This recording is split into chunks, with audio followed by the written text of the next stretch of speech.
relations, and this visit reflects a number of things. One, it reflects the desire of both sides to further our cooperation in matters of peace and security and stability. Its desire to have close consultations on the evolving Afghan situation, and an opportunity that we wanted to avail to peep into our bilateral relations, and we did that. I briefed the Foreign Minister on my assessment of the Afghan situation, and I've shared with him that in the last 3 weeks I've had 24 interactions with different foreign ministers. In the last 3 weeks we've had 6 visits. No, he's the 6th foreign minister. You're the 6th foreign minister since the 15th of August to visit Islamabad. And I have visited 4 countries within the region, trying to coordinate our approach on Afghanistan. And the Prime Minister has had 13 interactions with global leaders. So it is important that we remain engaged, and your presence here is very welcome. Our objectives: Spanish objective, Pakistan's objective, they're the same. What do we want? We want peace, we want stability in Afghanistan, we want a stable, we want a prosperous Afghanistan. The question is, how do we get it? There was an opportunity. For reconciliation while the talks were going on in Doha, the intra-Afghan negotiations. Unfortunately, Foreign Minister, spoilers did not allow those talks to reach a conclusion, and there was a stalemate. If there had been some progress there, things would have been a lot calmer today, and you would have been much more at ease. But we have to live with what we have and make the best of the situation. There is a new reality in Afghanistan. The world must recognize that new reality, and in our view, engage with that new reality. And weigh your options. What is the best way forward? In my view, the best way forward is international engagement as opposed to international isolation. Isolation will have consequences that we do not want. They will not be helpful for Afghanistan. They will not be helpful for the region, and eventually not be helpful for you. So we've got to adopt a new approach. The approach of intimidation, the approach of pressure, coercion has not worked. Let's accept that. And if that is correct, then we need to have a new approach. And that approach is incentivize positive outcomes. If there is a positive gesture in line with your thinking, for example, one of the 5 benchmarks announced by the High Representative after your meeting on Thursday and Friday that you had of the Council of Ministers, one of your objectives was safe passage. And yesterday, you actually saw safe passage take place. There was a flight out of Kabul to Doha. Now, that is in sync with what the Europeans had demanded. And if that is so, be positive and encourage them to stay on course. You know, this is what the international community expects. You've done that, well done. And we want to see more of that. So that is the approach, at least, that Pakistan and as a friend, I would recommend. Having said that, I also wanted to share with you that we have an interest in peace and ending the war, and that should be your objective as well. In order to do that, what we need to focus on immediately is the humanitarian crisis. We have to chip in, and I'm happy to learn from you that there is conference in Geneva, you mentioned, on that very subject, on how international players can contribute in averting the humanitarian crisis and generating funds for the people of Afghanistan. That's good news. Pakistan is contributing in our own little way. One of our aircrafts landed in Kabul yesterday with supplies of food and medicines. We will continue to do that through air and through land routes, and the international community should also do their bit. Economic collapse of Afghanistan will not suit anyone. It will not suit the region. It will not suit Afghans, and we must take steps to avert that. One of the ways is availability of resources, promoting economic activity. And I suggested yesterday, along with the Qatari Foreign Minister, and I have suggested this to the Spanish Foreign Minister, that freezing of funds, Afghan funds, is not helpful. Please revisit that decision and see that if you're making an effort for humanitarian assistance, there is reasoning and there's logic behind that. And I think there is logic and reasoning behind unfreezing funds. Do consider that. We've discussed our bilateral relations, and I thank the Foreign Minister for the support Pakistan has received on the GSP Plus issue. They have been consistent, they have been supportive, and we expect them to continue supporting Pakistan as the review progress is undergoing. On FATF, I have informed and I've briefed the Foreign Minister on the steps the concrete and verifiable steps Pakistan has taken vis-a-vis implementation of the obligations that we had committed to.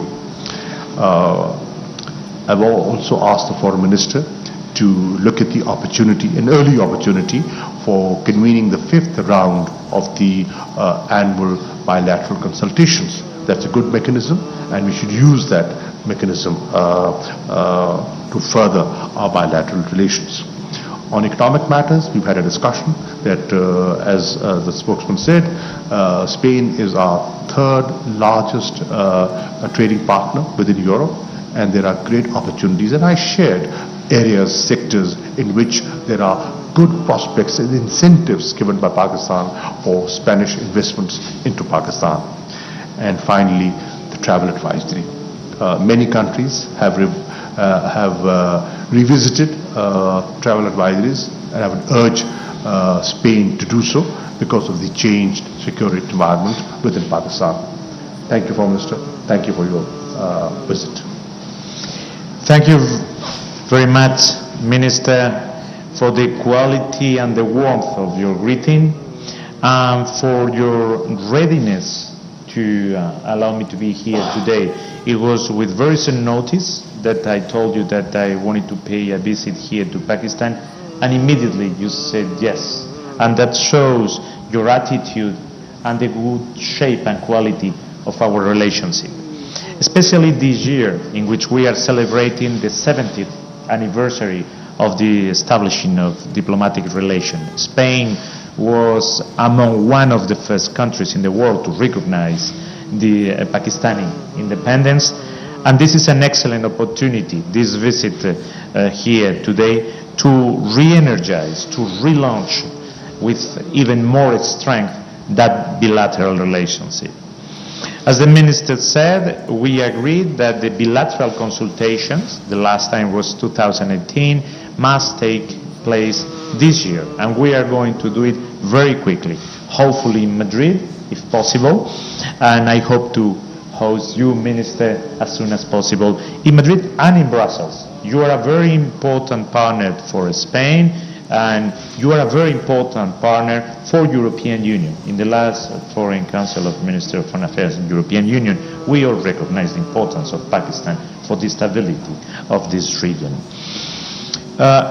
The reality of Pakistan is well known for me even before coming for this first visit here to Pakistan, because there are more than 100,000 Pakistanis that live in Spain, that contribute to the strength and the well-being and the economy of Spain, and we are very happy to have them there. They are ambassadors of your country in mind, and I imagine that when they come back here to Pakistan, they are also ambassadors of Spain here in Pakistan. We have talked about the GSP Plus scheme, in which Pakistan is by far the main partner for European Union, and the way to improve our economic relationship and to foster export from Pakistan to European Union and from European Union to Pakistan. We discuss also about tourism. Spain is the host country since the 70s, since its creation of the World Tourist Organization, and I had the chance to explain the Minister the new premises that will be the premises of the future of the organization in Madrid, that will be built and finished in the next few years, and which will be investing over 100 million euros. And of course, we discussed the situation of the region, Afghanistan. I will be visiting many of the countries of the region, and Pakistan is the first one. We acknowledge the knowledge, the leverage that Pakistan has on Afghanistan. So we exchange views, I took advice, and I asked a few questions to the Minister. We both want the same thing: stability for Afghanistan, peace for Afghanistan, no spillover of the crisis to the region. We want humanitarian assistance to reach the people of Afghanistan, and we hope that that will be possible. But in order to do that, conditions must be met as well. On Monday there will be a donor conference. Spain will be attending it, a donor conference on Afghanistan, and we will be engaging funds, doing pledges. Our agency is ready to help the Afghan people. We have been there, close to them for 20 years. We are not going to leave them behind. We want also, and I explained the Minister, we want those Afghan collaborators that work with us, with the different Spanish institutions through all this year, to be able to peacefully leave the country if they wish and come to Spain, as we are ready to do. So that also a very important objective for us. And of course, for Spain, for the European Union, I would say for the international community, the respect of all human rights, it's also something very important of Afghanistan. So we want to work very closely with Pakistan, with the regional partners, to try to make the best of the near future for the Afghan people. Thank you very much, Minister. I hope that this is the beginning of a long dialogue among us, that will be a long dialogue between our nations. Thank you. Thank you, Ministers. I believe the Ministers have time for a couple of questions. Please indicate your desire to pose a question and also introduce yourself. Gentleman in the middle. Naseem Siddiqui from Ab Tak News. Welcome to Pakistan. I would like to ask you that USA and Western countries, they are very much interested in the human rights and women rights in Afghanistan. But when these things are in Kashmir, in the illegally occupied Indian Kashmir, so why Western countries and USA don't ask Modi about the human rights and women rights in Kashmir, please? Thank you. Well, I can talk on behalf of the Spanish government, and I can assure you that human rights and women's rights are always important for us in any region in the world. In this very moment, there is concern, I cannot hide that, about the situation of women and human rights and freedom of movement of those that have collaborated with us in Afghanistan. And that has been one of the sources of discussion. But for us, human rights is not something divisible. It goes all over the world. Can we have a question from the back on the right side? Thank you, sir. This is Shaukat Paraja from iTelevision, and I have a question for both the excellencies. My question to Honorable Mukhtum Shah Mehmood Qureshi is, when so many people are interacting with you, what is their concern, why they are not able to recognize Afghanistan so far when the ground reality is very clear? And my question to Honorable Visiting Foreign Minister of Spain is, there is a ground reality and there are international aspirations. Why international community is not able to recognize what's on the ground? And how far in the world history the defeated countries, they impose conditions and the victors, they are asked to accept the conditions? Thank you. Thank you, Paraja Saab. On the question of recognition, the interactions that I've had with my colleagues and what I've deduced from those interactions is that people are not in a hurry. People are watching. They're waiting. They are looking at the unfolding events in Afghanistan, and they are saying, they haven't shut their minds, they have an open mind, but they're saying our decision will be based on your policies and your actions. They have announced certain benchmarks, and I am sure they will measure them according to the benchmarks that the European Union has illustrated. So that is where they stand. But at the same time, there is recognition of a new reality. At the same time, there is awareness that engagement is required. A dialogue for a better understanding can be useful. So I see an interest, a desire to engage, but not a rush to recognize. I don't think that talk about imposing conditions or even imposing conditions. No one has done it. Asking for freedom of movement for those that have collaborated with us and that want to leave Afghanistan, or asking for humanitarian assistance, security conditions.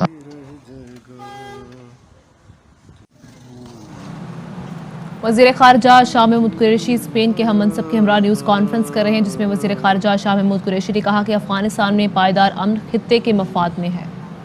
We can have operational contact and be able to work with humanitarian assistance and getting those collaborators out. A question from the right. Excellency, this is Zaid Farooq Malik, editor of the Daily Metro Watch. As you note that the Taliban have announced their arms bearers and they are going to take oath on the day on comments on that, and how can one country can ask to the World Bank and the IMF and the other institutions to seize the Afghan money?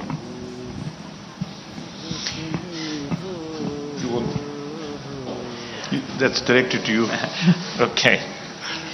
I can talk on behalf of the Spanish government. I mean, the organizations that you've named are made, they have a board and they take their decisions, so there is no comment on how they act and they behave. It's the board that behaves. Once again, the aim of the Spanish government, and that's the spirit with which I have come today here, is to give stability to Afghanistan, to ensure that the population will have humanitarian assistance if they need it. To make sure that there will be no spillover effect of this crisis on the region and the respect of human rights. That's the spirit in which I come, and that's why I wanted to engage with the minister here in Pakistan and to engage in that discussion. Because this is not an effort of one country. There, I share your point of view, it's an effort of the region and the international community.